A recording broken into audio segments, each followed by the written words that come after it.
รูปเงาเหมือดอหรือฝนสีแดงของสาธารณรัฐสังคมนิยมเวียดนามสร้างความสะเทือนใจให้แก่ผู้ชมในการเคลื่อนไหวสายรูปอยู่ฝรั่งในตอนค่ำของวันที่ 12 ธันวาคมอยู่หงสายรูปเงาพราเดอร์เพราเพรลิสได้จัดการสายรูปเงาเรื่องเหมือดอหรือฝนสีแดงของสำนักรูปเงาสาธารณรัฐสังคมนิยมเวียดนามภายในโครงการสัปดาห์รูปเงาเวียดนามอยู่ประเทศฝรั่ง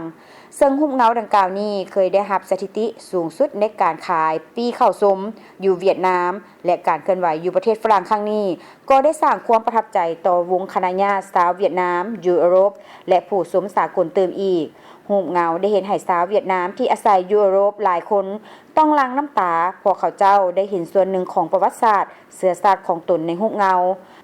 ลุงตามิงยังเลาะไม่เท่ากิมจีกาวาเพียงแต่ได้เบิ่งรูปเงาในตอนคำเดียวเท่านั้นก็เฮ็ดให้พวกเขาได้หลั่งน้ำตาหลายครั้งย้อนระลึกถึงภาพเก่ากับหมู่เพื่อนในกองทัพคิดฮอดผู้ที่สละชีวิตอยู่แขวงกวางจิและผู้ที่จากไปที่บ่มีวันกลับคืนมาอีกในขณะเดียวกันก็ได้มีผู้ชมสากลหลายคนกล่าวว่า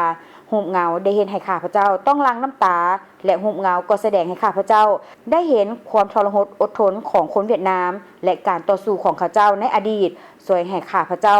เข้าใจเกี่ยวกับเชื้อชาติเวียดนามหลายขึ้นเติมอีก